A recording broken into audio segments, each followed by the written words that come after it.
नमस्कार विद्यार्थी मित्रांनो. आज आपण राज्यसेवा 2025चा पूर्वपरीक्षेचा पेपर क्रमांक 1 डिस्कस करणार आहोत. या व्हिडिओमध्ये तुम्हाला पेपर सोडवताना ॲक्च्युअल म्हणजे एक्झाम वातावरणामध्ये कुठल्या ट्रिक्स आपण वापरल्या पाहिजे, लॉजिक कुठलं वापरलं पाहिजे आणि आपला अप्रोच कसा असला पाहिजे क्वेश्चनकडे बघण्याचा. आणि म्हणजे त्यातनं आपल्याला एखादा क्वेश्चन माहीत नसेल तरी एक म्हणजे काहीतरी आपण लॉजिक किंवा अप्रोच वापरून तो प्रश्न आपल्याला सुटता येतो का, किंवा 50-50मध्ये असेल तर आपण म्हणजे ते 50-50मध्ये कुठला ऑप्शन आपण हे करायला टिक करायला पाहिजे याच्यावर आपण बोलू. अशा प्रकारे आणि या व्हिडिओमध्ये तुम्हाला कंटेंट मिळेल बराचसा, म्हणजे इतर कंटेंट. तर तुम्ही व्हिडिओ शेवटपर्यंत पहा. अगोदरचे व्हिडिओ आपले तुम्ही पाहिले नसेल तर तेही पाहून घ्या, तर बराचसा तुम्हाला फायदा होईल राज्यसेवेला. चला आपण सुरुवात करूया. प्रश्न पहिला आहे, जातीभेद विवेकसार हे पुस्तक डॅश डॅश यांनी लिहिले. तर याचं उत्तर आहे तुकाराम तात्या पडवळ. फर्स्ट प्रश्न इतिहासपासून सुरू झाला आहे, एक ए साईट आहे हा. पंचशील पंचशील तत्वांचा पुरस्कार प्रथम भारत व चीन या देशांनी केला, तेव्हा भारताचे पंतप्रधान व चीनचे पंतप्रधान कोण होते? तर हा म्हणजे PYQ रिपीट झालेला आहे. तर तुमचं आय थिंक मेन्सा वगैरे मेन्सा असेल आय थिंक. 21,000 जर तुम्ही सोडवलं असेल तर त्यात तुम्हाला म्हणजे याचं उत्तर मिळतं आहे, म्हणजे याचं एक रेफरन्स तरी मिळतो आहे. उत्तर पंडित नेहरू व चाऊ एन लाय. आता दोघं जणच झालं म्हणजे दोनच असतील कोणतरी, असं पंडित नेहरू सन यन तेन असं काही नसं, म्हणजे हा एक आपलं लॉजिक लावू शकतो आपण, किंवा म्हणजे याचं उत्तर दोघंच जण असताना कोणतरी. जर मग आपलं एकच ऑप्शन आहे, मग तो कुठं आहे? ऑप्शन अ. तर इथं असताना आहे ना, आपण इथं एकला मारायचे चान्सेस भरपूर आहेत. इथं एवढं लक्षात ठेवायचं फक्त, म्हणजे थोडंसं म्हणजे आपल्याला एखादा प्रश्न आहे ना, आपण अतिउत्साहामध्ये पटकन मारून देतो. इथं एक मारला, गेले 2 मार्क गेले, अर्धा मार्क परत निगेटिव्हचा आला. त्यामुळे आणि अर्धा मार्काची 2.5 मार्काची किंमत किती हे माहिती आहे आपल्या सर्वांनाच. पंडित नेहरू व चाऊ एन लाय हे तेव्हा होते. आणि आय थिंक 1854 साली पंचशील करार झालेला आहे. म्हणजे प्रश्न रिपीट कसे होतात ना, हा पंचशीलचा परत प्रश्न आय थिंक गट ब ला का गट क ला परत आला आहे, आणि त्याच्यात त्यांनी डेट टाकलेली आणि ती चुकीची आहे. 1959 काहीतरी दिलं आहे, पण पंचशील 1954 साली झालेले आहेत. ठीक आहे. इंदिरा गांधीचा तर काही संबंधच नव्हता. माओवाद सिंग ते नाही, ते क्रांतीच्या वेळेचे होते. राहिल्या दोन याच्यामध्ये पंडित नेहरू. ठीक आहे, आपण उत्तर तर काढलेतच. नेक्स्ट क्वेश्चन, विधवा व पण अनाचार हे पुस्तक डॅश डॅश यांनी लिहिले. ठीक आहे. आता हा क्वेश्चन एकदम म्हणजे सगळ्यांसाठी अनोळखी प्रश्न आहे, कुणालाच येत नव्हता, म्हणजे किती अभ्यास केलेला असेल तर त्यासाठी हा म्हणजे न सुटणारा प्रश्न होता. पण आता इथं तुम्हाला बाकीचे इथे ऑप्शन जे दिलेत, ऑप्शनचा एकदा आपण बघूया. विष्णुशास्त्री पंडित, बाळशास्त्री जांभेकर, गोपाळ गणेश आगरकर आणि व्यंकटेश रंगो कट्टी. आपलं पंडित आगरकर जांभेकर यांचे पुस्तक माहीत, म्हणजे जांभेकरांचं शून्यलब्धी आहे. विष्णुशास्त्री पंडितांचं पण ते विद्येबद्दल आहे, पण आपल्याला म्हणजे जरासं माहिती आहे. गोपाळ गणेश आगरकरांचे निबंध वगैरे. इथं एक त्यांनी ऑप्शन असं दिला आहे, पहिलाच ऑप्शन जो म्हणजे वाचनातही नाही आणि त्याचं पूर्ण नाव वगैरे असं दिलं आहे. तर हा प्रश्न माझा आहे ॲक्च्युअल एक्झाममध्ये बरोबर आलेला आहे. मी व्यंकटेश रंगोकट्टी ह्याच ऑप्शन केला. म्हणजे एक प्रश्न म्हणजे एकदम ऑड प्रश्न विचारला आहे आणि त्यात एकच आपला ऑड ऑप्शन वाटतोय. तर जर तुम्हाला अटेम्प्ट करायचं असेल तर अशा ठिकाणी म्हणजे तुम्ही अटेम्प्ट करू शकता. ऑड बाबा एकदम काहीतरी वेगळंच आहे आणि त्याचं उत्तरही वेगळंच आलं आहे, असं म्हणजे तुम्ही एक लॉजिक लावू शकता जर तुम्हाला अटेम्प्ट करायचंच असेल तर. नाहीतर असे प्रश्न न सोडवलेले केव्हाही चांगले. प्रश्न 4, 11 एप्रिल 1942 रोजी काँग्रेस वर्किंग कमिटीने डॅश डॅश नाकारण्यासाठी ठराव पारित केला. आता 42 आहे, क्रिप्स प्रस्ताव, अलीगड योजना, कर्जन योजना, लतीफ योजना. आता 42 साली आपल्या सर्वांनाच माहिती आहे, म्हणजे बेसिक अभ्यास असेल तरी क्रिप्स योजना होती आणि ती नाकारली होती. आणि ह्याचाच प्रश्न परत बीला याच्यानंतर जी झाली पेपर, म्हणजे 2025चा ग्रुप बी या सीसाठी क्रिप्सवर प्रश्न आला आहे परत. म्हणजे त्याच्यात पण त्यांनी स्टेटमेंट वाईज विचारले आणि हेच सेम, म्हणजे आपली थीम कशी रिपीट होते. क्रिप्सवर त्यांनी म्हणजे इथं असं विचारलं आहे क्रिप्सचा प्रश्न, आणि बीमध्ये फक्त ते स्टेटमेंट देऊन विचारले आणि तो म्हणजे काँग्रेसने नाकारला, मुस्लिम लीगने नाकारला, स्वीकारला, असं स्टेटमेंट बनवलेत. म्हणजे आपल्या PYQवरनं काय मिळतं, म्हणजे PYQवरचा अभ्यास आपण करताना कसा म्हणजे अप्रोच ठेवला पाहिजे. मग इथं प्रश्न आला 1942चा क्रिप्सचा, तर आपण क्रिप्स प्रस्ताव पूर्ण अभ्यास केला पाहिजे. म्हणजे त्याचं काय आहे, म्हणजे तो काँग्रेसने पण नाकारला का, किंवा मुस्लिम लीगने नाकारला का स्वीकारला, आणि महात्मा गांधींजी काय म्हणले होते त्याला, बुडणाऱ्या बँकेचा पुढील तारखेचा चेक, असं काहीतरी गांधीजींनी त्याच्याबद्दल स्टेटमेंट केलं होतं. हे आपल्याला म्हणजे असा अभ्यास असला पाहिजे आपला, म्हणजे प्रश्न कसाही फिरून आला तरी आपला तो चुकला नाही पाहिजे. याचं उत्तर क्रिप्स. प्रश्न 5. मवाळांना शांत करण्यासाठी आणि मुस्लिमांचे समर्थन मिळवण्यासाठी इंग्रज सरकारने इंडिया काउन्सिल ॲक्ट 1909च्या द्वारे डॅश डॅश सुधारणा केल्या. हे एकदम बेसिक क्वेश्चन आहे. मॉर्लेमेंटो सुधारणा. सुधारकांना आपले आई वडील, पत्नी, मुली आणि देशबांधव अशा सर्व निकटवर्तीयांचा विरोध पत्करून जगण्याचा प्रवास कर हे सांगणारे वामनराव माधवराव कोलटकर हे समाजसुधारक डॅश डॅश येथील होते. आता एकदम म्हणजे ऑड प्रश्न आहे, कोणालाच माहीत नसणार आहे. तर म्हणजे नाही सोडवलं केव्हाही चांगला. जर तुम्हाला म्हणजे काहीतरी लावायचं असेल लॉजिक तर गो फॉर इट. म्हणजे मोठा काही मित्रांनी माझ्या तर हे फक्त मोठा प्रदेश येईल, विदर्भ किंवा मराठवाडा, म्हणून विदर्भ किंवा मराठवाडा मारले बऱ्याच जणांनी. त्याचं उत्तर आयोगाने विदर्भ दिलेलं आहे. वामनराव माधवराव कोलटकर. पुढील राजे व त्यांची राजघराणी यांच्या जोड्या जुळवा. राजे. आता आपला अशा ठिकाणी ना जो फिक्स माहिती आहे आपल्याला तो अगदी हे करायचा. विजयालय हा चोळ घराण्याचा संस्थापक होता. म्हणजे आपलं, आणि प्रश्न रिपीट आहे. अगोदर UPSCला पण आलेला आहे, MPSCला पण आलेला आहे, राज्यसभेला. तर चोळ घराण्याचा संस्थापक आहे. ठीक आहे. क साठी आपल्याला 3 करायचं आहे. क साठी 3 कुठे आहे?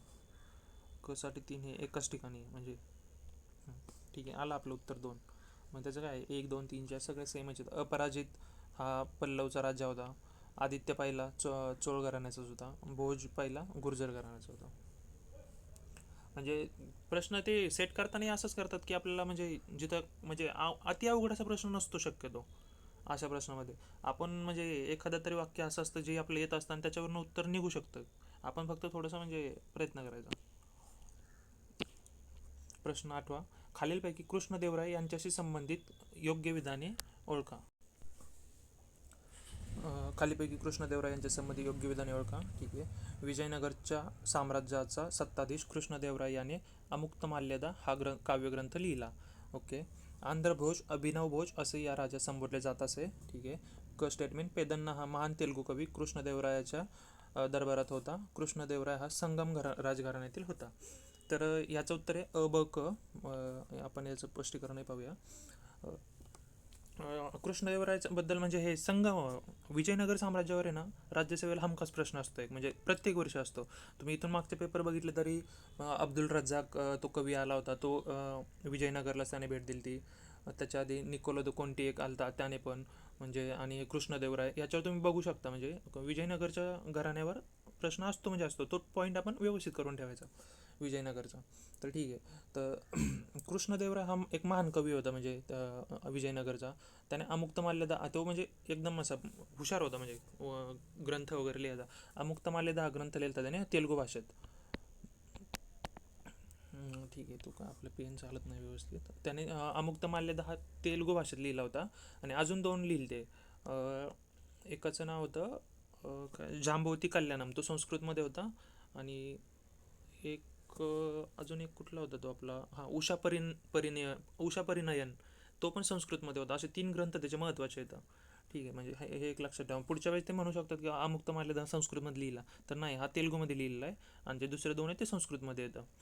त्यातलं एकाचं नाव आहे जांबवती कल्याणम, तो एक फेमस आहे संस्कृतमधला. आणि उषा परिनयन हा एक संस्कृतमधला आहे. आंध्रभोज आणि अभिनवभोज असे राजा संबोधले जात असे, बरोबर आहे. त्याच्या दरबारात ते अष्टप्रधान मंडळ त्या टाईपमध्ये होता तो, तेनाली रामकृष्ण वगैरे. तसं पेदांना हा एक त्याच्यातला होता. आणि विजयनगरच्या याच्यात आहे ना म्हणजे 4 घराणे होते. तर पहिलं घराणं होतं संगम घराणं, दुसरं होतं सलुवा घराणं, तिसरं तलुवा, आणि चौथं आराविडू. म्हणजे दिल्ली सल्तनतचे जसे 4 घराणे होते, आपले 5 घराणे होते. म्हणजे त्यांचं गुलाब, खिलजी, तुगलक, लोधी, सय्यद या टाईप, म्हणजे जे 5 घराणे होते, तसेच विजयनगरला पण 4 घराणे होते. मग हे पण आपल्याला लक्षात ठेवावं लागेल. नेक्स्ट टाइम त्याच्यावर हमखास प्रश्न बनवू शकतो. म्हणजे संगम पहिलं, दुसरं सलुवा, तिसरं तुलुवा, आणि चौथं आराविडू. तर कृष्णदेवराय हा आराविडू आपला तुलुवा घराण्याचा राजा होता. म्हणजे तुलुवा तुलुवा तो संगम घराण्याचा नव्हता.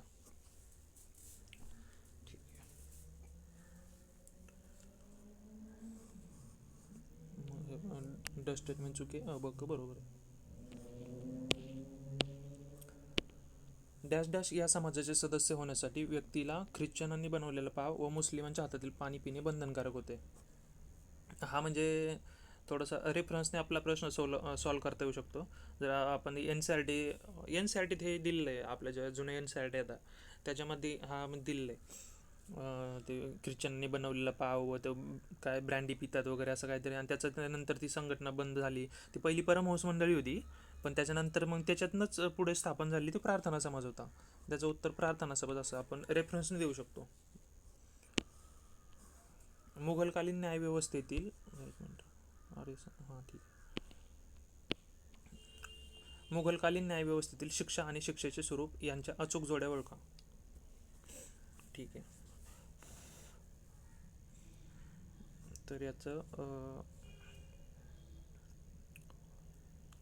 ताजीर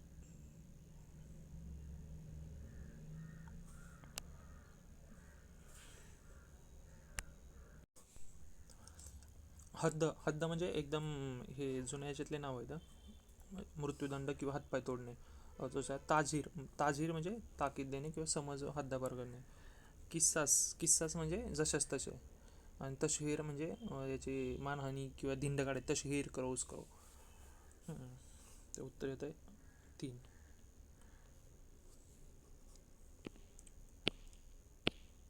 बॅरिस्टर चित्तरंजन दास यांनी 1917 मध्ये केलेल्या 4 प्रसिद्ध भाषणांना एकत्र करून खालीपैकी कोणते पुस्तक प्रसिद्ध करण्यात आले. तर आपण ऑप्शन वाचूया, म्हणजे आपल्याला जरी माहीत नाही बघूया आपण काय मिळते का. Indians of India, India for Indians, India and Indians, Indians for India. तर आय थिंक हा प्रश्न माझा बरोबर आला होता. हे आपल्या शाळेमध्ये 6वी-7वीच्या इतिहासामध्ये पण दिलेलं आहे, याचा रेफरन्स सापडतो आपल्याला. आणि याच्यात जरी बघितलं आपण म्हणजे जस्ट वाचून, तरी पण थोडंसं आपल्याला लॉजिकल कुठलं वाटतं, इंडिया फॉर इंडियन्स. आणि हेच उत्तर त्याचं बरोबर आहे, इंडिया फॉर इंडियन्स. हैदराबाद संस्थान विलिनीकरणात मार्गदर्शक म्हणून भूमिका बजावणारे लेफ्टनंट जनरल कोण होते. तर ग्रुप बीला की ग्रुप सीच्या PYQमध्ये हा प्रश्नाचा रेफरन्स मिळेल आपल्याला. तर त्याचं उत्तर आहे राजेंद्र सिंग. मुघल बादशाह अकबराने इसवी सन 1584 मध्ये खान ए खानन ही पदवी कोणाला दिली. अकबराने दिली आहे. नेक्स्ट टाइम याच्यावर प्रश्न परत वेगळ्या प्रकारे होऊ शकतो. म्हणजे खान ए खानन कोणी दिली होती, मग अकबराने दिली ती. ते लक्षात पण असं ठेवताना असंच आपण वाचताना हेच वाचतो, अब्दुल रहीम खान ए खानन, अब्दुल रहीम खान ए खानन. त्याचं उत्तर अब्दुल रहीम 3. सन 1877 मध्ये भरलेल्या महान दिल्ली दरबाराचे वर्णन भारतीय संसद म्हणून कोणी केले. 1877 मध्ये आपल्याला माहिती आहे गवा जोशी येईल ते खादीचा वेश परिधान करून, गणेश वासुदेव जोशी. दिवान ए अमीर ए कोही नावाचे स्वतंत्र खाते कोणी स्थापन केले. दिवान ए अमीर ए कोही, तर याचं उत्तर मोहम्मद बिन तुगलक आहे. तर मोहम्मद बिन तुगलकने म्हणजे बरेचसे धाडसी निर्णय घेतले होते त्याच्या काळात. तो तुगलक घराण्यातला होता. तर म्हणजे ते दिल्लीवरनं देवगिरीला राजधानी त्यांनी स्थलांतरित केली होती. किंवा हे त्यांनी नवीन कर आकारले होते काही. आणि दिवाने अमीर कोही हे स्वतंत्र म्हणजे शेतीसाठीचं एक खातं सुरू केलं होतं. ते असे बऱ्यापैकी त्याचे होते, पण त्याची कारकीर्दसुद्धा जरा अशी वादातच होती. नंतर ती राजधानी परत देवगिरीहून परत तिकडं दिल्लीला नेली वगैरे ते होतं. आपण मध्ययुगीनवर एक चांगलं म्हणजे डिटेल लेक्चर घेऊया, त्यात आपण हे बघूया सगळं. मध्ययुगीनचे काही टॉपिक फिक्स आहेत असं आहे, म्हणजे तेवढंच करायचे, त्याच्या बाहेर काही जात नाही. मग त्याच्या बाहेर गेलं तिथे कोणाला जाणार नाही. असे फक्त 1-2 तासच आपण एक लेक्चर घेऊया डिटेलमध्ये, त्याचं सगळं कव्हर होऊन जाईल. नेक्स्ट आता भूगोलचे प्रश्न आहे. कर्कवृत्त भारताच्या कोणत्या राज्यामधून जाते. कर्कवृत्त, तर ठीक आहे बघूया आपण. गुजरात, मध्य प्रदेश, त्रिपुरा, मिझोरम. गुजरात, महाराष्ट्र तर नाहीच आहे, महाराष्ट्राचा काय संबंध आहे. महाराष्ट्र गेला, बिहार पण गेला, बिहार काही संबंध नाही. गुजरात, मध्य प्रदेश, त्रिपुरा, मिझोरम. उत्तर 1 आहे. जोड्या लावा, स्थापना वर्ष आणि बायोस्फेअर रिझर्व. निलगिरी, सुंदरबन, कच्छ, पन्ना.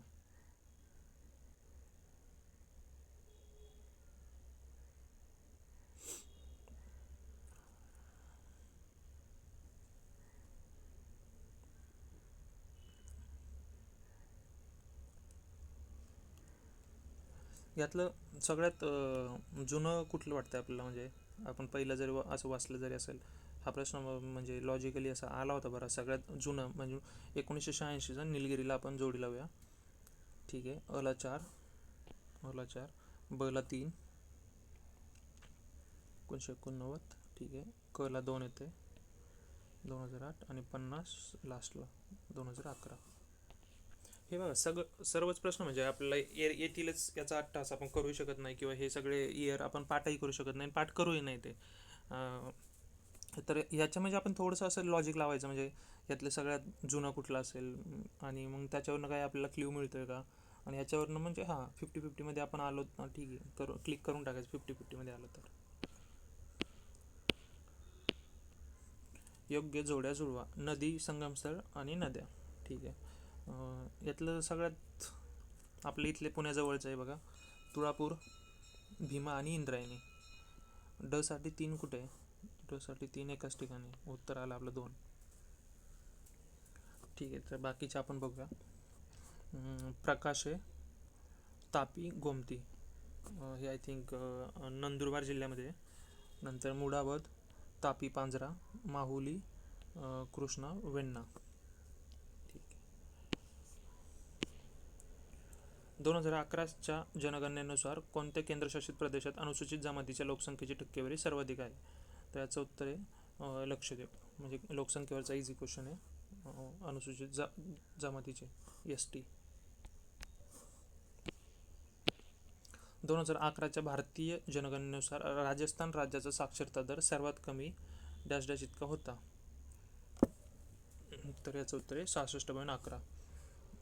राजस्थानचा सर्वात कमी जर म्हटलं तसं तो बिहारचा होता 61.8. पण इथं दिलंय राजस्थान, आणि ते परत वरती समोर पण दिलंय की सर्वात कमी राजस्थान राज्याचा दर सर्वात कमी. पण सर्वात कमी म्हटलं तो बिहारचा आहे, त्याचं उत्तर 61.8 यायला पाहिजे.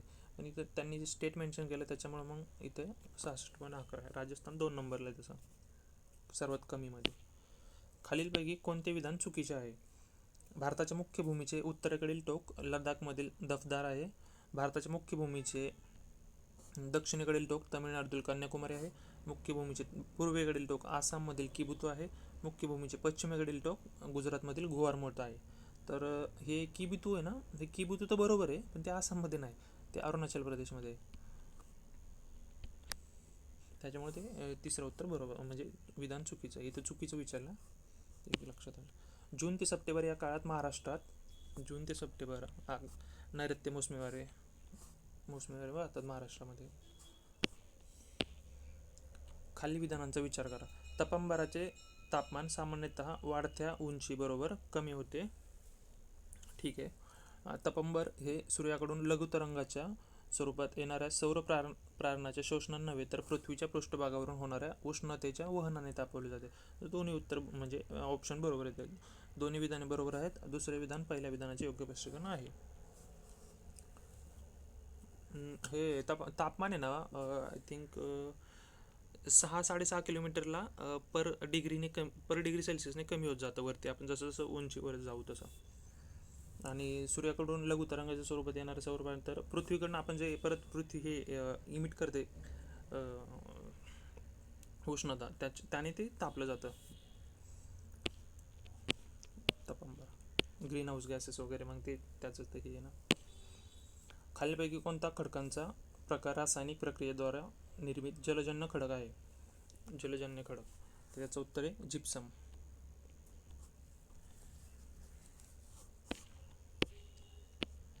खालीलपैकी कोणते विधाने अचूक नाहीत विचारले. ठीक आहे. विषुववृत्ताच्या उत्तर व दक्षिणेकडे 30 डिग्री अक्षवृत्तीय प्रदेशात उष्णकटिबंधीय आवर्ते निर्माण होतात. हे बरोबर आहे. उष्णकटिबंधीय आवर्ताचा व्यास 300 ते 1500 किलोमीटर आणि त्यापेक्षा अधिक असू शकतो. हे उत्तर तसं म्हणजे 300-1500 आहे ना, ते उष्णकटिबंधीय नसतं, ते जे सबट्रॉपिकल असतात, तर त्यांचं हे म्हणजे आपलं NCERT मध्ये हे दिलेलं आहे. सबट्रॉपिकलचा व्यास एवढा असतो 300 ते 1500. उष्णकटिबंधीयाचा व्यास एवढा नसतोय ट्रॉपिकल सायक्लॉनचा. हे समशीतोष्णाचं दिलं आहे, पण ते आयोगाने आन्सर याचं ब आणि ड दिलेलं आहे. 4 म्हणजे 2 हे अचूक नाहीत. तिसरा बघूया. हे चुकीत दिलं आहे, पण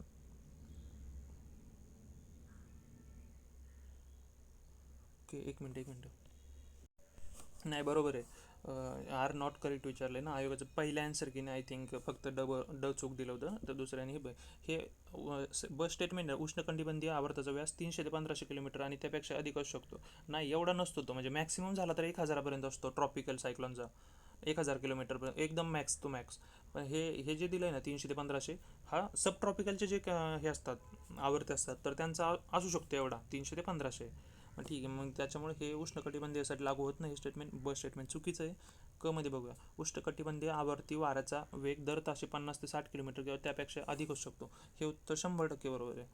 आणि ड ऑप्शन आहे. उष्णकटिबंधीय आवर्ती उत्तर गोलार्धात घड्याळाच्या काट्याच्या दिशेने वाहतात. तर हे चुकीचं आहे. ते घड्याळाच्या काट्याच्या विरुद्ध दिशेने वाहतात. उत्तर गोलार्धात जसे एंटर होतात ते घड्याळाच्या काट्याच्या विरुद्ध दिशेने व्हायला लागतात. त्याच्यामुळे ब आणि ड हे नॉट करेक्ट येतं. ऑप्शन आला 4. अगोदर मी थोडं कन्फ्युजन झालो, तो आधी उत्तर पहिल्या आन्सर की नाही फक्त ड दिलं होतं आणि बस स्टेटमेंट त्यांनी बरोबर दिलं होतं. बरोबर नाही आहे ते स्टेटमेंट. NCERTमध्ये येतं. 11वीचं फंडामेंटल्स ऑफ फिजिकल पुस्तक आहे NCERTचं, त्याच्यामध्ये ते तुम्हाला मिळून जाईल. खालीलपैकी कोणत्या नद्या सिंधू नदीच्या उपनद्या आहेत? सिंधू नदीवर प्रत्येक वर्षी प्रश्न असतो, म्हणजे सिंधू नदीच्या उपनद्या आहेत. तर ठीक आहे, बघूया आपण. सिंधूच्या उपनद्या विचारल्यात तर पहिले ऑप्शन झेलम, चिनाब, कोसी, सतलज. कोसी नाही ना, कोसी तर इकडं बिहारमधून वाहते ती कोसी. तर ती ही तर गेलीच. पहिला ऑप्शन तर गेला इथं. हा गेला ऑप्शन 4 पण गेला. आता राहिलं हे ब आणि ड किंवा क. ड तर ऑप्शन बरोबरच आहे, मग आपल्याला फक्त ब किंवा क बघायचं. गंडक, कोसी, परत इथं कोसी, सोन यमुनीची उपनदी आय थिंक. तर हा पण ऑप्शन गेला. मग काय राहिलं क आणि सतलज, बियास, रावी, चिनाब, काबूल, कुर्रम, स्वात, झेलम. ठीक आहे, म्हणजे आपण एलिमिनेट करून पण याचं उत्तर काढू शकतो. म्हणजे क आणि ड ऑप्शन आहे. भारतीय घटक राज्य व त्यांचे लिंग गुणोत्तर यांच्या जोड्या लावा. ठीक आहे, आता ऑप्शन म्हणजे आपल्या पाठ इथं नसेल तरी ठीक आहे, आपण बघूया. केरळ सर्वात जास्त असणार 1084. अचं 3 लागतंय का कुठे? अचं 3 एकच ठिकाणी आहे. करून टाका. म्हणजे बचं काय आलं 996, पुदुच्चेरीचं 2 आलं, एक कचं 2 1037, आंध्र प्रदेशचं 993. भारतीय द्वीपकल्पाच्या सीमेवरील बंगालचा उपसागर आणि अरबी समुद्रात खालीलपैकी कोणत्या कारणाने वादळाची निर्मिती होते? तर वादळाची निर्मिती काय, हवेचा दाब कमी झाल्यानेच होतो. तापमान कमी होऊन हवेचा दाब कमी झाल्याने. नाही, तापमान वाढून हवेचा दाब कमी होतो. तापमान जसं वाढतं तशी हवा वरती जाते, तिथं हवेचा दाब कमी होतो आणि त्याच्यामुळे वादळाची निर्मिती होते. तापमान वाढून हवेचा दाब कमी होतो. कळसुबाई हे महाराष्ट्रातील सर्वोच्च पर्वत शिखर खालीलपैकी कोणत्या पर्वतरांगेत स्थित आहे? कळसुबाई. तर याचं उत्तर काय? सह्याद्री. एकदम इझी प्रश्न. योग्य जोड्या जुळवा. महासागर आणि गर्ता. प्रशांत महासागरमध्ये पॅसिफिक आपल्याला माहिती आहे. सर्वात जी खोल गर्ता आहे मरियाना गर्ता, ती पॅसिफिकमध्ये आहे. प्रशांत महासागर. अला 2 कुठे? 2 ठिकाणी. ठीक आहे, आता आपल्याला अजून बघावं लागेल. अटलांटिक महासागर, हिंदी महासागर. हे जावा करता अटलांटिकमध्ये असेल ना. जावा, सुमात्रा हे आपल्या इकडे इंडोनेशियाच्या साईडला येतं. आणि हे युरोशियन म्हणजे आर्टिक महासागर युरोपच्या तिकडं वरती आहे. मग आपण असं जरी लॉजिकनी लावलं, डीला 3 येतं आहे. डीला 3, हां. सीला 1 बरोबर आहे. हिंदी महासागर, जावा आलं आणि अटलांटिक प्युर्टोरिको गर्ता. ठीक आहे, म्हणजे उत्तर काय आलं 3 आलं फायनली आपलं. आपण म्हणजे ह्याच्या नावावरनं जस्ट आपण गेलो की जावा, सुमात्रा हे बेटं कुठं येतं, तर आपल्या इथे म्हणजे हिंदी महासागरच्या साईडला. मग त्याच्यावरून आपण गेलो. आपलं ही मरियाना पण माहीत होती की म्हणजे सगळ्यात खोल करता येते. समथिंग 11 ते 12 किलोमीटरच्या दरम्यान खोल येते. म्हणजे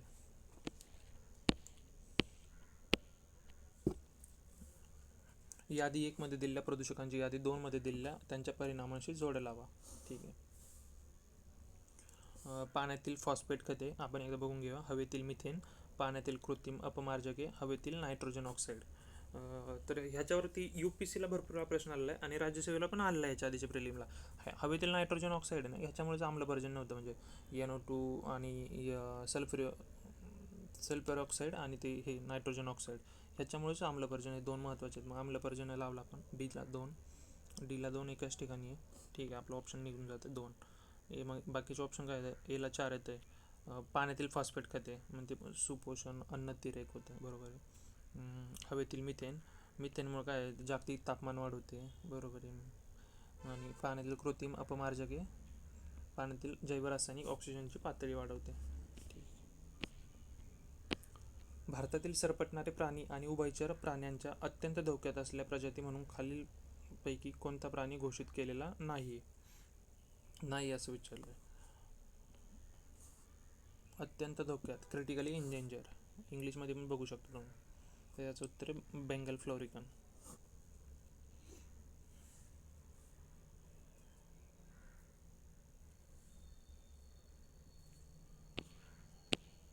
जीवशास्त्रज्ञांनी जैवविविधतेला धोका निर्माण करणाऱ्या घटकांबाबत पुढीलपैकी कोणता संक्षिप्त शब्दप्रयोग केला?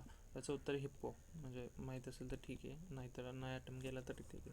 हे EI एक आहे, इन्व्हायरमेंटल इम्पॅक्ट असेसमेंट. IUCN ते लिस्ट जारी करतं, रेड लिस्ट वगैरे. खालीपैकी कोणते एक पुनर्नवीकरणीय ऊर्जा संसाधनाचे उदाहरण आहे? पुनर्नवीकरणीय, रिन्युएबल एनर्जी. दगडी कोळसा हे तर नाही, म्हणजे तो एक म्हणजे पुनर्नवीकरणीय म्हणजे जे पुन्हा म्हणजे निर्माण होतात किंवा त्यांना नैसर्गिकरित्या येते असे. दगडी कोळसा एकदा संपला तर संपला असतो. काय नैसर्गिक वायू पण त्याचे नॅचरल गॅस, खनिज तेल व पेट्रोलियम ते पण तसंच आहे. तर भूऔष्णिक ऊर्जा आहे, जिओथर्मल एनर्जी, ही नॅचरल आहे म्हणजे, तर त्याच्यामुळे रिन्युएबल एनर्जीमध्ये ते येईल. उत्तर येईल 4. धोकादायक कचरा व्यवस्थापन, हाताळणी आणि सीमापार वाहतूक नियम 2008 नुसार डॅश डॅश हे धोकादायक कचऱ्याच्या सीमापार वाहतुकीशी संबंधित आणि भारताच्या कोणत्याही भागातून धोकादायक कचऱ्याच्या वाहतुकीची परवानगी देणारे नोडल मंत्रालय आहे. तर याचं उत्तर म्हणजे आता पर्यावरणासंबंधी पर्यावरण आणि वन मंत्रालय, भारत सरकार.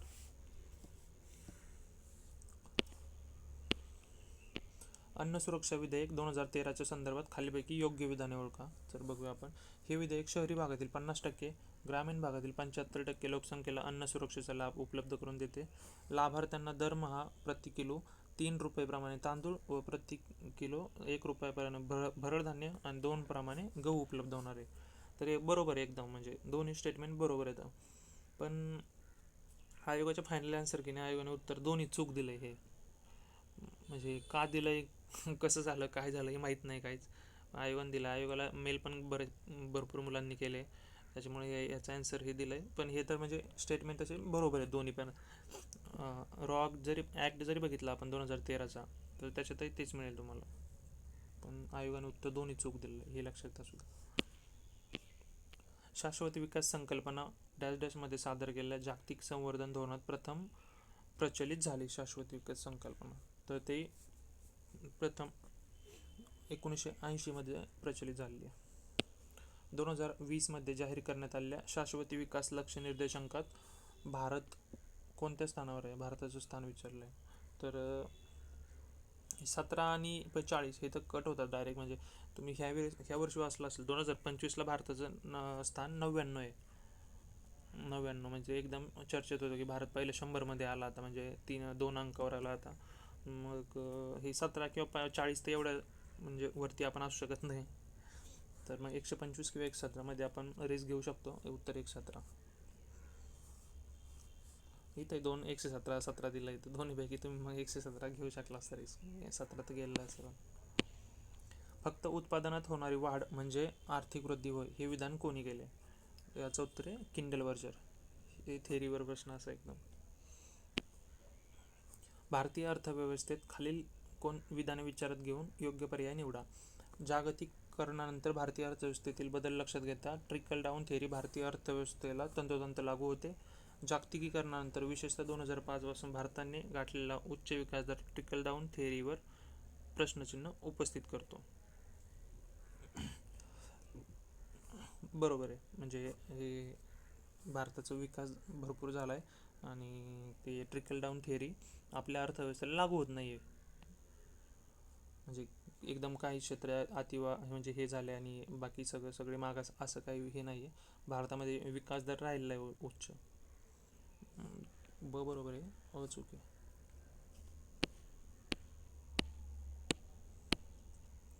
विकसनशील जगामधील जवळजवळ 40% लोकसंख्येला 1950 आणि 60च्या दशकामध्ये झालेल्या आर्थिक वृद्धीचा लाभ झालेला नाही. हे विधान कोणाचे आहे? तर याचं उत्तर आहे रॉबर्ट मॅकनमारा. राष्ट्रीय हवामानविषयक कृती कार्यक्रमांमध्ये खालीलपैकी कोणत्या राष्ट्रीय अभियानाचा समावेश केला नव्हता? राष्ट्रीय हवामानविषयक कृती कार्यक्रम आहे ना, मग त्याचं राष्ट्रीय सौर अभियान, ठीक आहे, शाश्वत वसतिस्थान हॅबिटॅट, राष्ट्रीय जल अभियान आणि आरोग्य. हवामान याच्यात आरोग्य नाही आहे, हे कार्यक्रम नाही आहे, म्हणजे त्याच्यात उत्तर ऑप्शन 4 येईल. व्यवस्थित आपण वाचलं जरी तरी आपल्याला म्हणजे एक लिंक लागू शकते. नेक्स्ट क्वेश्चन आहे, भारतात स्वातंत्र्याच्या 7 दशकानंतरही अस्तित्वात असलेल्या दारिद्र्याची खालीलपैकी कोणती कारणे आहेत? दारिद्र्याची कारणे विचारलेली एकदम. अर्थव्यवस्था मोठ्या प्रमाणात कृषी क्षेत्रावर अवलंबून, हे बरोबर आहे. उत्पादन क्षेत्रातील रोजगार संधीची कमतरता, हे पण बरोबर आहे. म्हणजे आपल्या इथं कृषीवरच जास्त रोजगार निर्मिती होते, उत्पादन क्षेत्रात त्या याची नाही आहे म्हणजे तेवढी. विकसित देशांच्या तुलनेत शेती विकासाचा अधिक दर नाही आहे. विकसित देशांपेक्षा आपला शेती विकास दर खूप कमी आहे, अधिक नाही आहे. आणि ब ऑप्शन कुठे? ठीक आहे, आणि एकात्मिक बालविकास सेवा योजनेअंतर्गत राबवण्यात येणारा कार्यक्रम. चल ठीक आहे, याच्यात कुठले कार्यक्रम? तर पूरक पोषण आहार, आरोग्य तपासणी, कामगार प्रशिक्षण, स्त्री पुरुष समानता. हे कामगार परीक्षण आणि स्त्री पुरुष असमानता हे असं काही नाही, हे पहिले दोन आहेत, पूरक पोषण व आरोग्य तपासणी. आणि ब ऑप्शन नंबर 3. 2011च्या जनगणनेनुसार सन 2011मध्ये देशातील एकूण शहरी लोकसंख्येपैकी 13% लोकसंख्या पुढीलपैकी कोणत्या शहरात राहत होती? तर हे 13%, याच्या आधी एकदा आपल्याला जोड्या लावायला असा प्रश्न आलेला आहे. जर तिथं तुम्ही जर पी वाय क्यू तुमचा व्यवस्थित पी वाय क्यू होल्ड असेल तर हा प्रश्न तुम्हाला सुटू शकतो. तर सर्वात जास्त जे शहर म्हणजे सर्वात जास्त लोकसंख्येचे जे 3 शहर आहेत, तर हेच त्याचं उत्तर आहे. म्हणजे मुंबई, कोलकाता आणि दिल्ली. क ड ऑप्शन 2 उत्तर आहे. याच्या आधी जोड्या लावायला एकदा प्रश्न आला, तुम्ही पी वाय क्यू बघून घ्या राज्यसभेचेच. पी वाय क्यू म्हणजे राज्यसेवेला आहे ना, एवढे पी वाय क्यू रिपीट होतात. तुम्हाला फक्त इथून मागचे पी वाय क्यू जर बघितले फक्त राज्यसेवा ग्रुप एचे, तर 20 प्रश्न याचे पी वाय क्यू रिपीट झालेत ह्या पेपरमध्ये. आणि गट ब, गट क, अजून इतर जर लावले मेन्सचे वगैरे, तर मग तर तुम्हाला 50%पेक्षा जास्त प्रश्न पी वाय क्यू रिपीट दिसतील. आता तो मागचा प्रश्न आहे याचा फूड सिक्युरिटीचा आहे असा रिपीट झालेला आहे. तुम्ही 2017चा प्रश्नपत्रिका काढून बघू शकता त्यात. आणि म्हणजे 2017च्या पेपरमधले एका खाली 1-2 प्रश्न आहे असे ॲज इट इज रिपीट येतं. मी तुम्हाला पुढचा एक प्रश्न दाखवत होतो आता, हा पण तसाच आहे, फूड सिक्युरिटीचा आहे असा रिपीट आहे, पण त्याचा आन्सर आयोगाने चुकीच दिलेला आहे. हाच प्रश्न नेक्स्ट म्हणजे 17मध्ये पण सेम म्हणजे असा उचलला आहे ना, असा याच्यात कॉपी पेस्ट केला आहे. 2011 जनगणनेनुसार भारताची लोकसंख्या एकूण लोकसंख्येच्या 17.5% आहे. तिथं पण बघून घ्या तुम्ही व्यवस्थित. आणि एका खाली एक प्रश्न आहे, फूड सिक्युरिटी आणि जागतिक लोकसंख्येचा. 17च्या पेपरमध्ये एक वरती प्रश्न आहे तो फूड सिक्युरिटीचा, आणि हा लोकसंख्येचा त्याच्या खालचाच प्रश्न आहे. आणि तो याच्यात फक्त लोकसंख्या वरती टाकला, जरासा खाली टाकलाय, आणि फूड सिक्युरिटी वरती येऊन गेला आत्ताच. पी वाय क्यूचं किती इम्पॉर्टन्स आहे? हा तर म्हणजे प्रत्येक प्रश्न आता असतोच प्रत्येक वर्षी.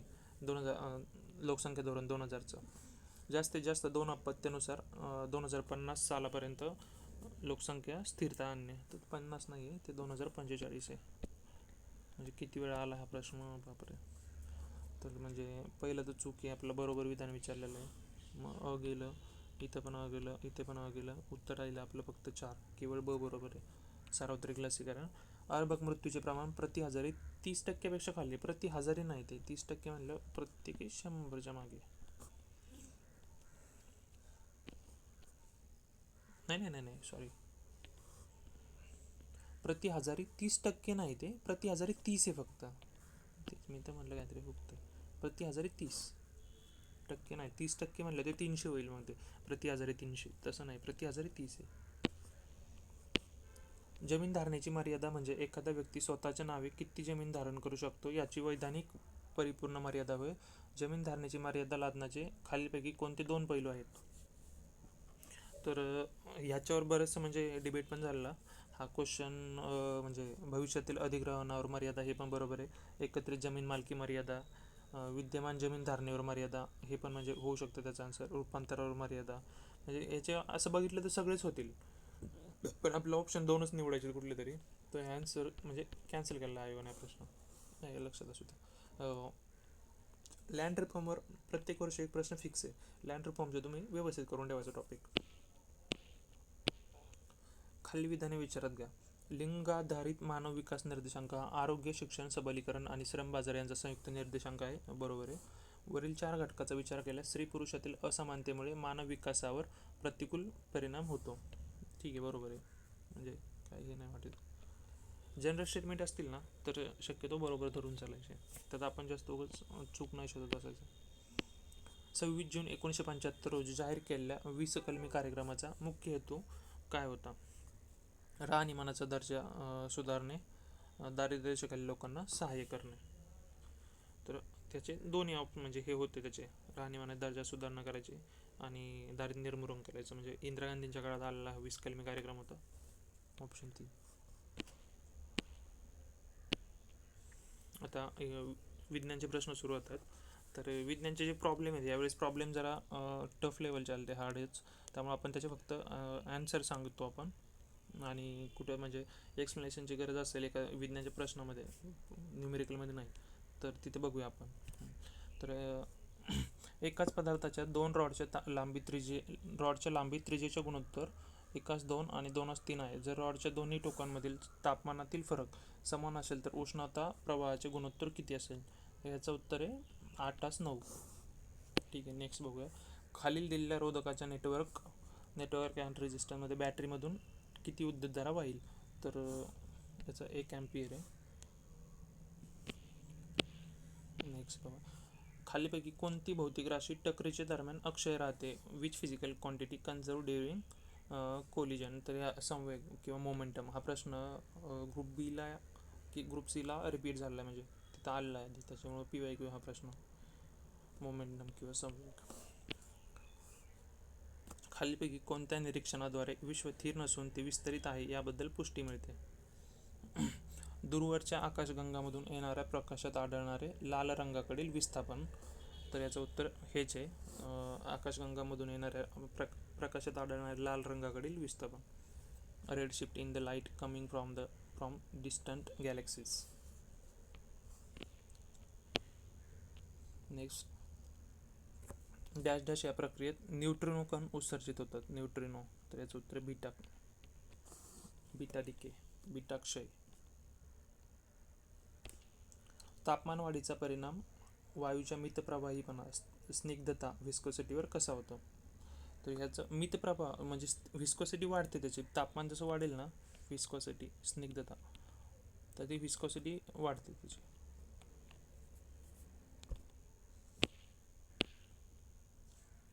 जर संरक्षक पेशीमध्ये डॅश डॅश घटक जमा झाले तर रंध्र उघडेल. रंध्र, stomata will open if there is a accumulation of the following element in the guard cells. तर याचं उत्तर आहे पोटॅशियम. संरक्षक पेशीमध्ये जर पोटॅशियम जमा झालं तर ते स्टोमॅटो उघडेल.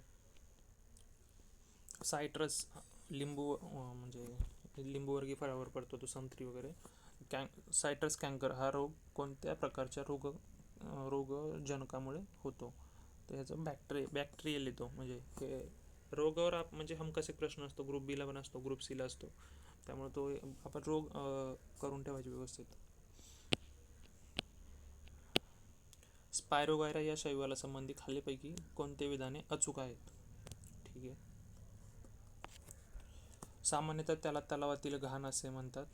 विधाने अचूक विचारले. ते सागरी पाण्यात वाढते. त्याच्या पेशीमध्ये सर्पिलाकार हरितलवके असतात. ते झिग्नेमॅटिसी कुटुंबातील आहे. झिग्नेमॅटिसी. ठीक आहे.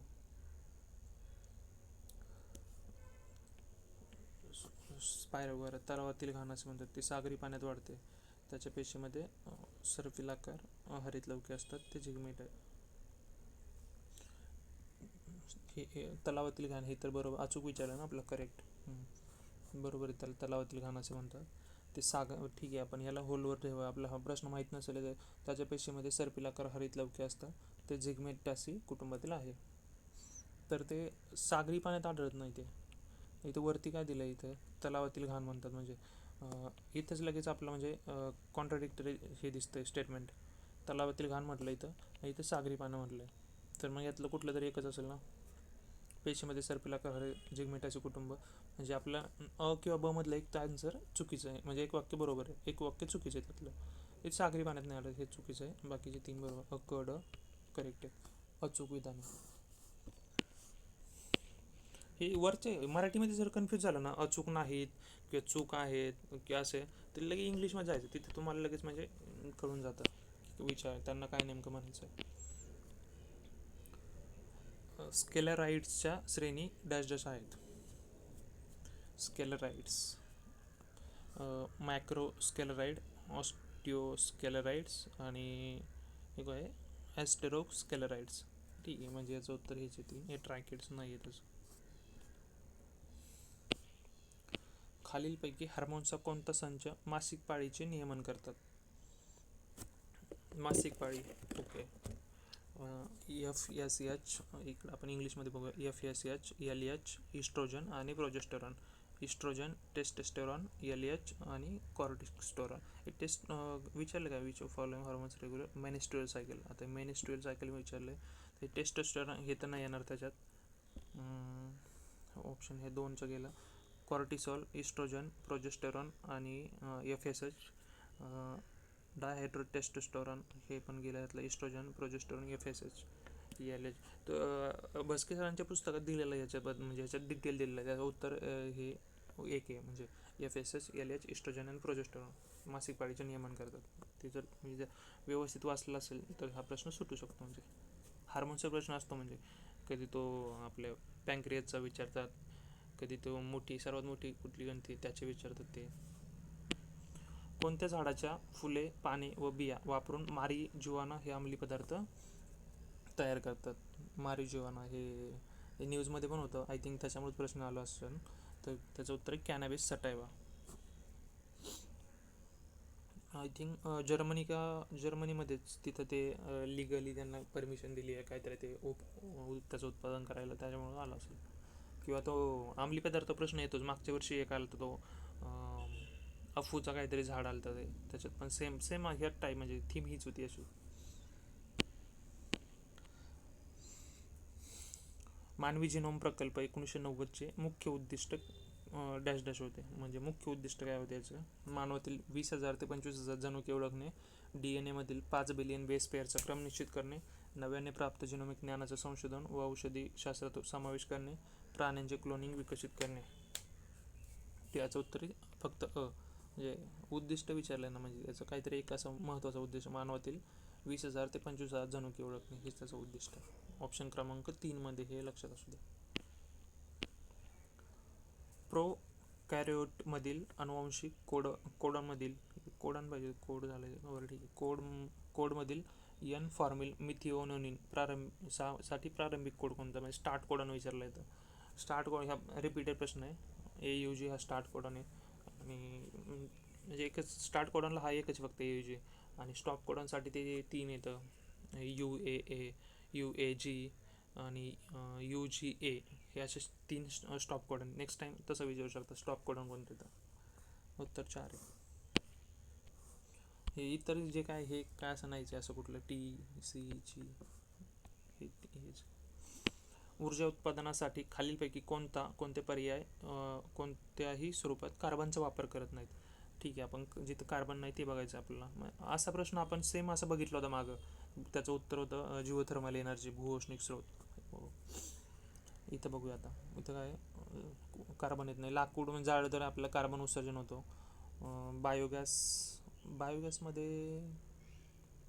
बायोगॅसमध्ये नाही ना. बायोगॅसमध्ये पण कार्बन आहे, बरोबर. मिथेन येतो ना त्यात, आय थिंक.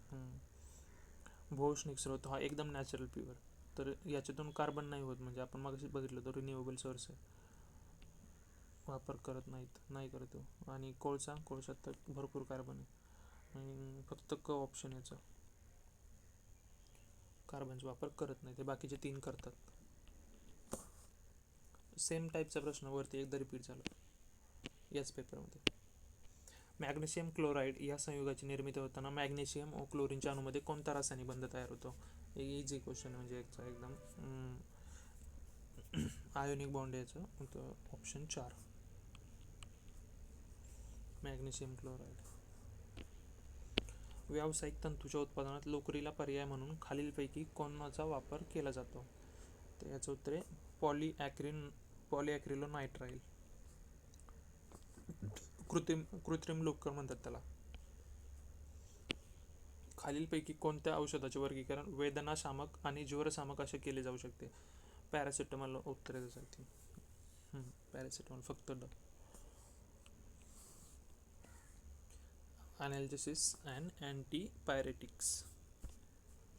अनॅल्जेसिक्स अँटीपायरेटिक्स. नेक्स्ट, हे म्हणजे इझी प्रश्न, याच्या आधी भरपूर वेळा रिपीट झालेला आणि आजचे 2 मार्क आहेत. मोनोसॅक्राइड पहिलं, म्हणजे मोनोसॅक्राइडचे आपण जुळी लावून घेऊया. त्यातलं मोनोसॅक्राइड कुठलं आहे? ग्लुकोज. अल्काईल 3 आहे.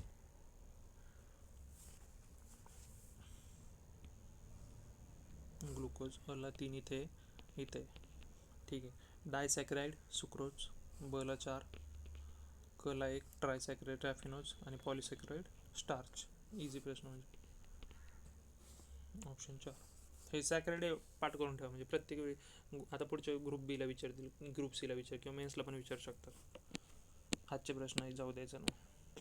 हायड्रोजनचे समस्थानी, हे म्हणजे फिक्स हायड्रोजनचे आपण मागच्या व्हिडिओमध्ये पण मी सांगितलं की हे हायड्रोजनचे 3 समस्थानिक एकदम व्यवस्थित करून ठेवायचे. हायड्रोजनवर फिक्स एक प्रश्न ठेवलेला आहे, त्यांनी मागच्या वेळी पण विचारलेला, जड हायड्रोजन कोणाला म्हणतात? ते ड्यूटेरियम आहे. तर ह्यावेळेस असं विचारलं. त्यांचे अणुवस्तुमान गुणोत्तर, हे अणुवस्तुमान गुणोत्तर आपण डिस्कस केलं आहे मागच्या व्हिडिओमध्ये आपल्या, बघू शकता ते. ठीक आहे, तर याचं उत्तर प्रोटियम, ड्यूटेरियम आणि ट्रिटियम 1:2:3 असं आहे ते.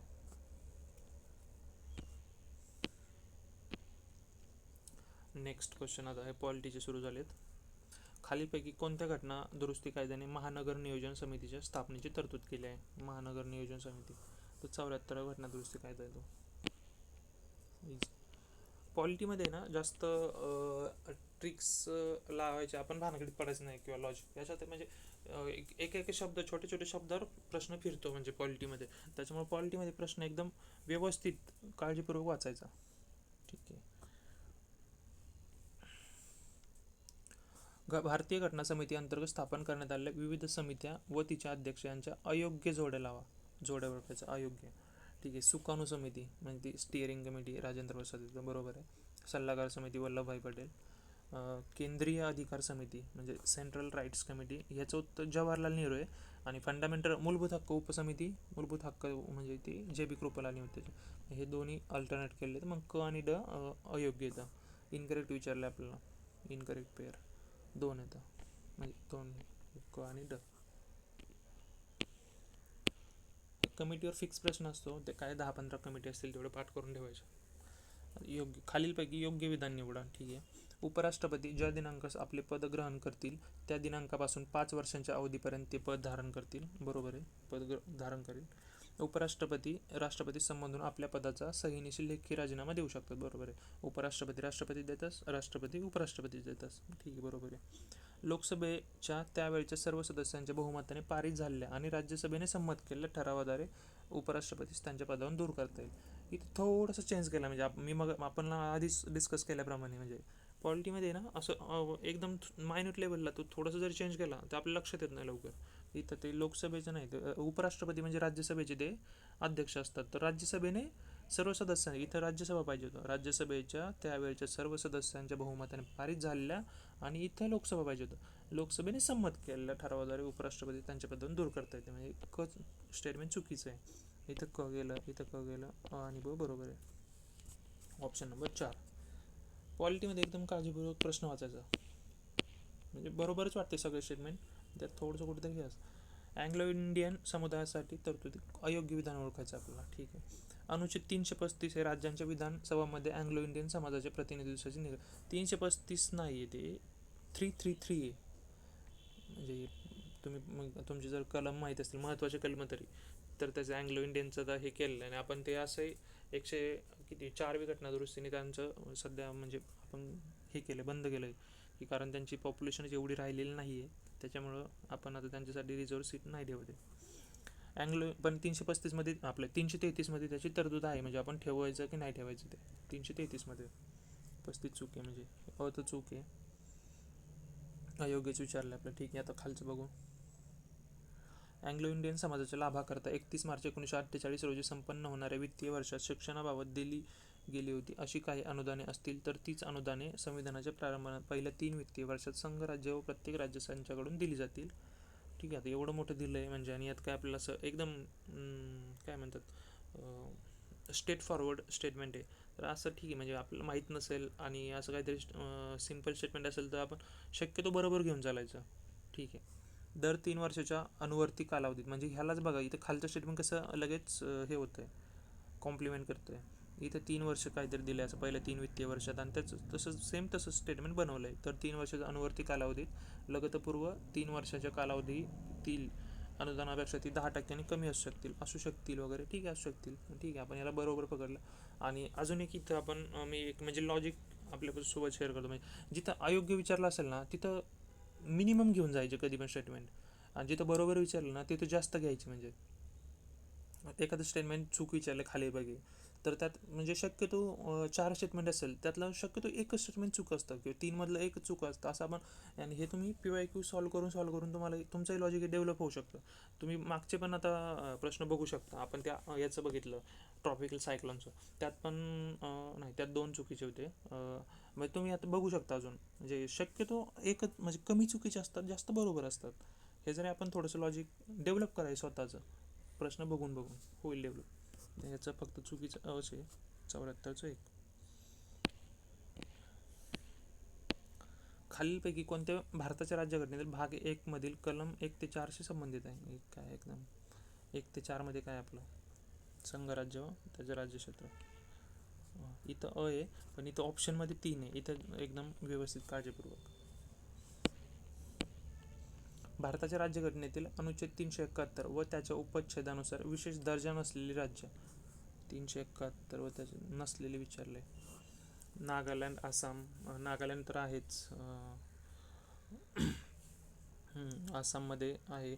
मणिपूर, सिक्कीम, हे मणिपूरमध्ये पण आहे. मिझोरममध्ये पण काहीतरी मिझोरम आय थिंक. नागालँडमध्ये पण आहे. नागालँड तर झालं. सिक्कीम आहे.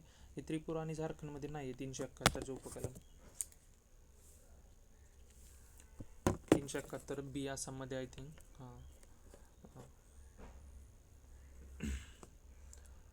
371 ए नागालँडसाठी असेल शक्यतो. आय थिंक बरोबर आहे.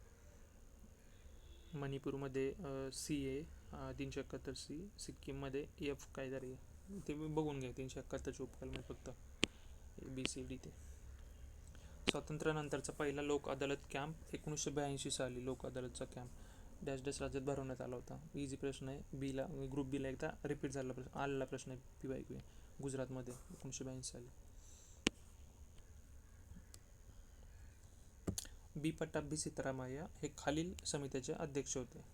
बी पट्टाभी सीतारामय्या तर सभागृह समिती आणि मुख्य आयुक्तांच्या प्रांतबाबतची समिती ही त्याचे म्हणजे अध्यक्ष होते. आणि 71चं समित्यावर बघा 2 प्रश्न इथेच रिपीट आहेत लगेच. म्हणजे हक्काचे मार्क आहेत. म्हणजे आपण म्हणतो की खूप वाचावं लागतं. काही टॉपिक असे असतात त्याच्यावर हमखास प्रश्न येणार असतात, ते आपण व्यवस्थित करून ठेवा. त्याच्यावर प्रश्न आला की चुकला नाही पाहिजे ते. भारतात national commission for protection of child राईट्सची स्थापना कोणत्या वर्षी करण्यात आली? तर याचं उत्तर म्हणजे फॅक्च्युअल क्वेश्चन आहे. 2007 आहे. तर इथे जर तुम्हाला जर तुक्कालाच मारायचंच असेल तर शक्यतो असं करायचं, 4 असे दिलेत त्यांनी, म्हणजे क्रोनॉलॉजिकल लावून घ्यायचे. 2001, 5, 7 आणि 10 चढत्या क्रमाने येतं. पहिला आणि शेवटचा ते शक्यतो आपण इलिमिट करायचं. पहिला आणि शेवटचा म्हणजे एक गेला, 10 गेला. आता 5 आणि 7 जवळजवळचे राहिलेत. मग एक तर तुम्ही 2 म्हणजे 50-50 आलो आपण. जर तुमचं नशीब खूपच चांगलं असेल त्या दिवशी ते 2 तास तुमचे असतील तुमचं बरोबर येऊन जाईल. किंवा 5 मारला किंवा 7 मारला. याचं उत्तर 7 आहे. लैंगिक अत्याचारापासून बालकांचे संरक्षण करण्यासाठी भारतात protection of children from sexual offences POCSO कायदा कोणत्या वर्षी लागू करण्यात आला? आपण आता इथेही परत तोच लॉजिक लावू. 2009, 12, 15, 18, 9 आणि 18ला एलिमेंट करू पहिलं. आणि आता इथं 12 किंवा 15, तर याचं उत्तर 12 आहे. तो तो 2 तास तुमचे पाहिजे आणि तुमचं नशीबही तेवढं चांगलं पाहिजे. किंवा असे प्रश्न नाही अटेम्प्ट केले तरी ठीक आहे. जर तुम्हाला खूपच म्हणजे माझा अटेम्प्ट कमी आहे आणि थोडंसं अटेम्प्ट वाढवायचं अजून वेळ राहिला आहे, आता रिस्क घ्यायची आहे, तर मग अशा ठिकाणी अशी थोडी लॉजिकल रिस्क घ्यायची, म्हणजे 50-50 वगैरे करून. राष्ट्रीय महिला आयोगाची स्थापना केव्हा झाली? म्हणजे इझी प्रश्न आहे, किती वेळा आला आहे?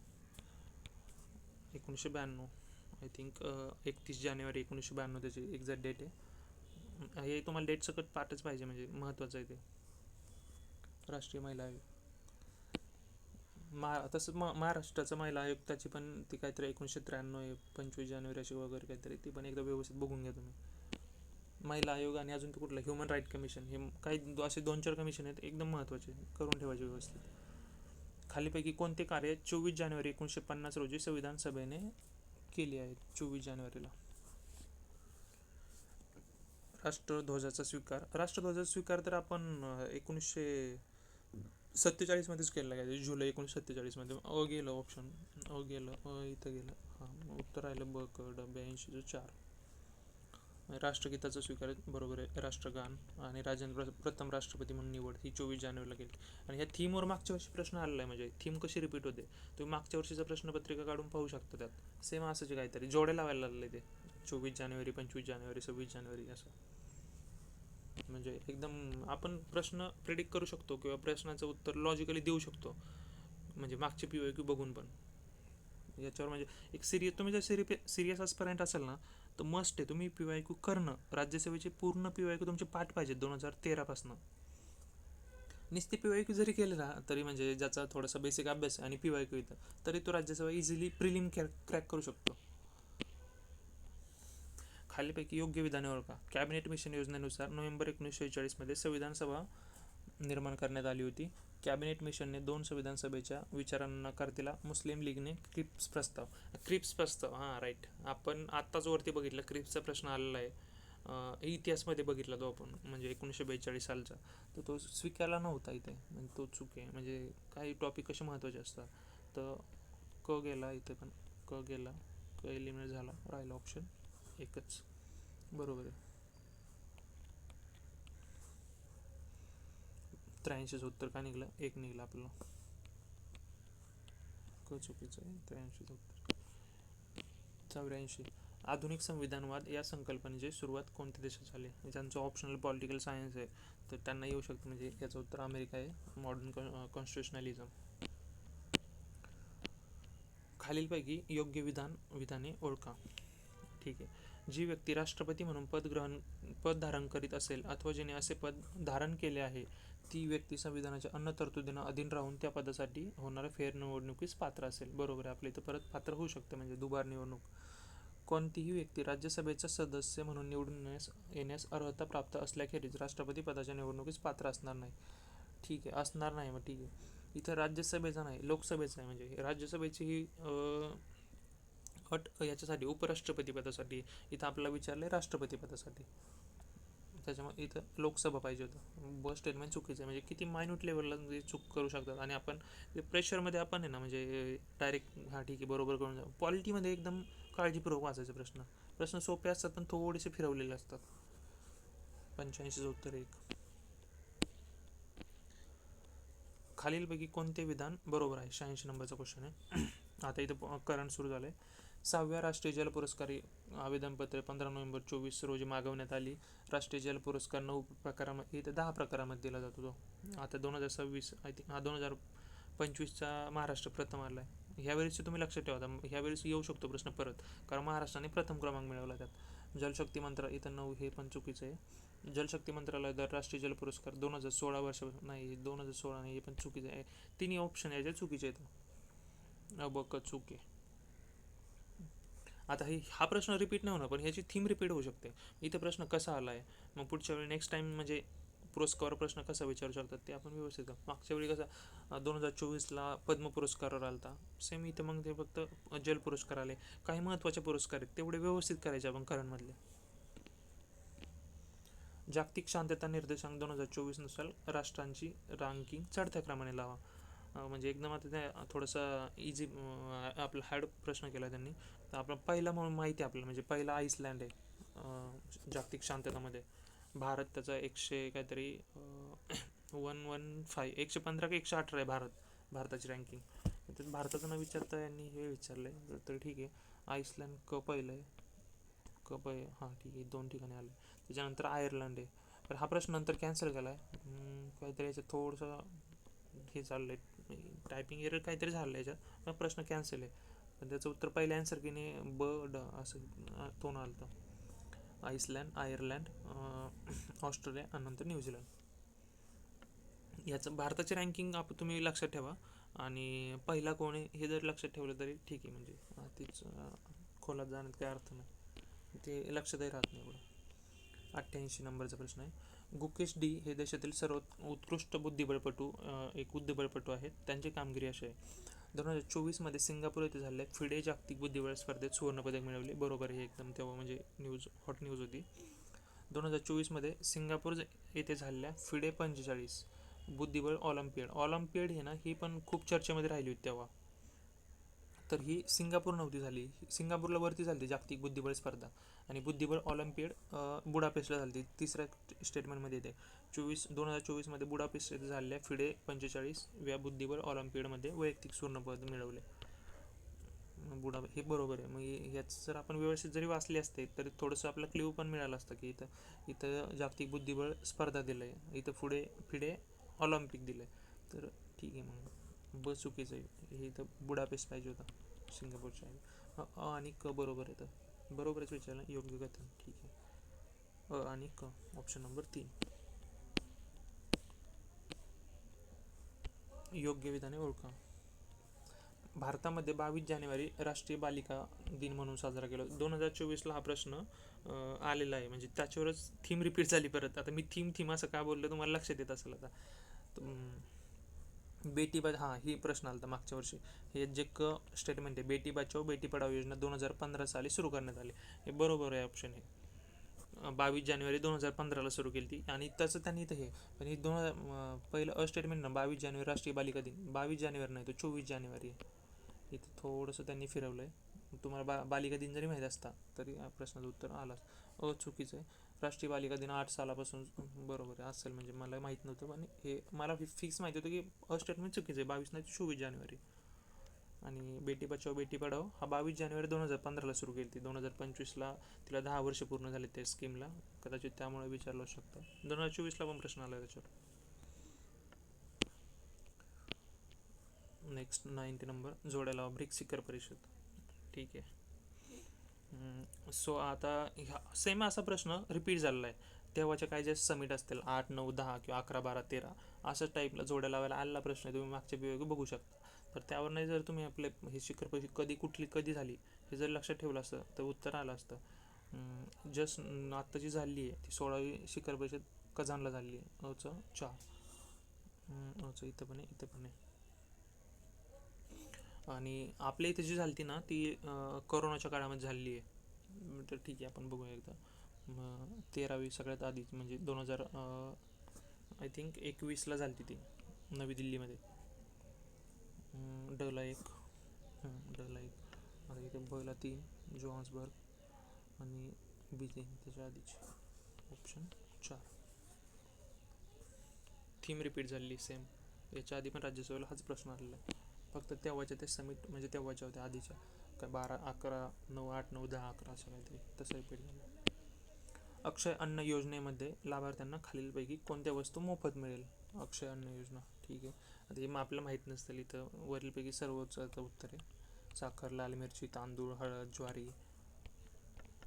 माहीत नसेल ना तर शक्यतो गो फॉर म्हणजे सर्वसमावेश हॉलिस्टिक अप्रोचने जायचं आपण इथे.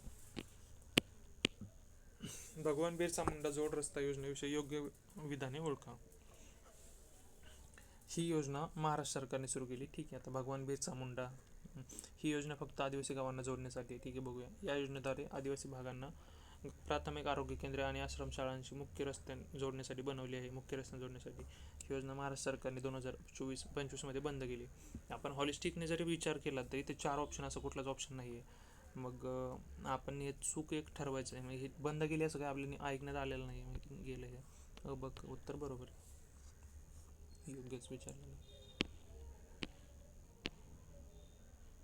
मालदीवमध्ये एप्रिल 2024 झालेल्या सार्वत्रिक निवडणुकांमध्ये कोणत्या राजकीय पक्षाचा विजय झाला? मालदीव. तर याचं उत्तर आहे पीपल्स नॅशनल काँग्रेस. सिंधू जल करार हे परत आलं बघा. सिंधूच्या मगाशी उपनद्या बघितले होते आपण, तो भूगोलमध्ये प्रश्न आला होता.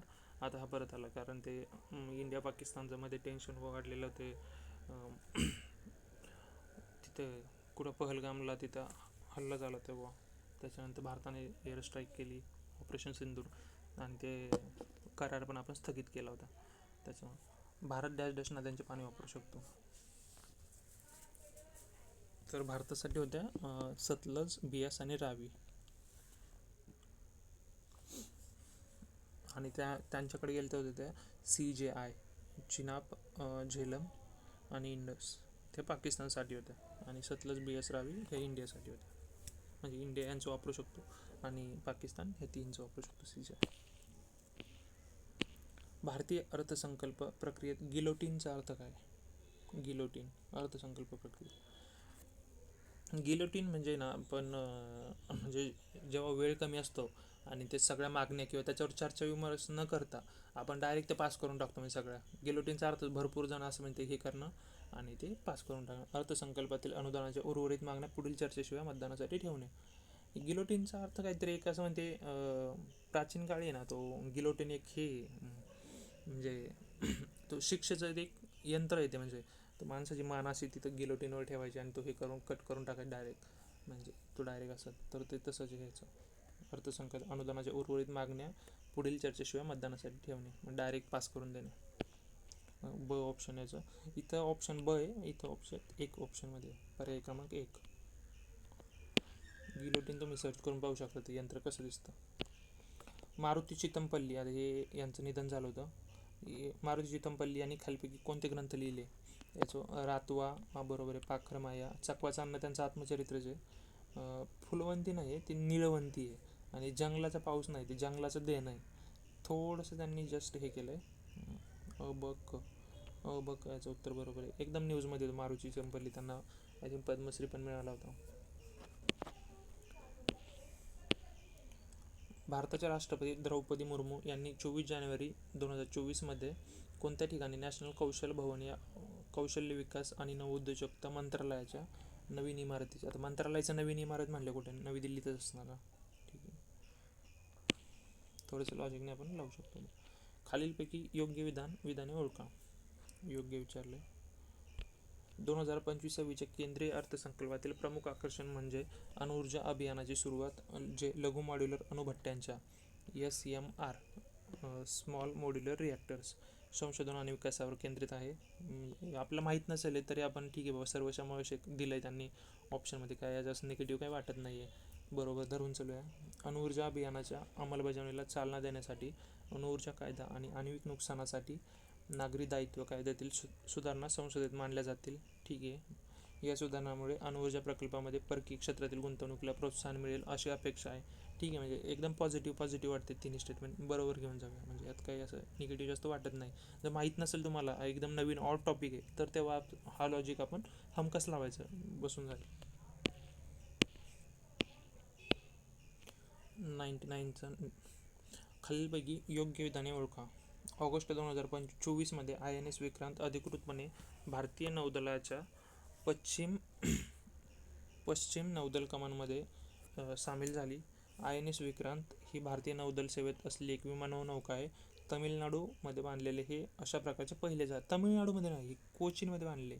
कोचीन म्हणजे केरळमध्ये आलं ते. मग सेकंड स्टेटमेंट चूक आहे, पहिलं बरोबर आहे. भारतीय नौदलाच्या पश्चिम नौदल कमांडमध्ये सामील झाली. फक्त न्यूजमध्ये होतं. म्हणजे तुम्ही कुठलाही जर करंटचं फॉलो करत असाल तर सगळीकडे होतं ते. म्हणजे लास्ट क्वेश्चन आहे, भारताचे मुख्य न्यायाधीश भूषण गवई यांच्याबाबत काय खरे नाही. ठीक आहे, आता काय खरे नाही, भूषण गवई महाराष्ट्राचे होते ते, त्याच्यामुळं कधी प्रश्न आला. त्यांचा जन्म 24 नोव्हेंबर 1960 रोजी झाला. तर जन्म माहीत नाही आपल्याला, ठीक आहे, आपण बघूया. त्यांनी संविधानिक कायदा व प्रशासकीय कायद्यामध्ये प्रॅक्टिस केली आहे, ठीक आहे. जानेवारी 2005 रोजी त्यांची नागपूर खंडपीठात सरकारी अधिवक्ता आणि सरकारी वकील म्हणून नियुक्ती झाली. त्यांना मे 2019 रोजी भारताच्या सर्वोच्च न्यायालयाचे न्यायाधीश म्हणून बढती देण्यात आली. हे तर बरोबर आहे, म्हणजे 2019मध्ये ते सर्वोच्च न्यायालयात न्यायाधीश म्हणून झाले गेले होते. तर ठीक आहे, म्हणजे याच्यात आपलं सेकंड स्टेटमेंट पण जरा बरोबर वाटतं. म्हणजे संविधानिक कायदा व प्रशासकीयमध्ये प्रॅक्टिस केली आहे, ठीक आहे, केली असेल ना. आणि 19मध्ये ते सरकारी बढती दिली, हे पण बरोबर आहे. 1 आणि 4मध्ये पण हे जर असं जानेवारी 2000 इथं ते फसवू शकतात आपल्याला. त्यांचे इथं कसं एकदम डिटेलमध्ये दिलं आहे, जन्म 24 नोव्हेंबर 1960 रोजी झाला. 2005 इथं 2004 पण असू शकतं, 2002 पण असू शकतं, 3 पण असू शकतं. तुम्हाला घ्यायचं आहे म्हणजे रिस्क, तर 3ला घेऊ शकता. आणि हे 3च उत्तर चुकीचं आहे. म्हणजे भारताचे मुख्य न्यायाधीश भूषण गवई 2005 नाही येतं, नागपूर खंडपीठात ते 2000 आय थिंक 2000 का 2002 साली त्यांचे हे झाले, ते सरकारी अधिवक्ता नियुक्ती. अशा प्रकारे आपण 2025चा पेपर पूर्ण डिस्कस केलेला आहे. नेक्स्ट पण आपण इतर व्हिडिओ आता कंबाईनचे, ग्रुप बीचे, ग्रुप सीचे आणि राज्यसेवेचे राहिले व्हिडिओ ते पण डिस्कस करूया. तर अशाच नवीन व्हिडिओसाठी तुम्ही चॅनलला सबस्क्राईब करा, फॉलो करून ठेवा. इथून पुढे भरपूर काही व्हिडिओ याच्यावरच एकदम म्हणजे प्रीमियम व्हिडिओ येतील. चला ठीक आहे, आपल्या मित्रमैत्रिणींना शेअर करा. चल, थँक्यू.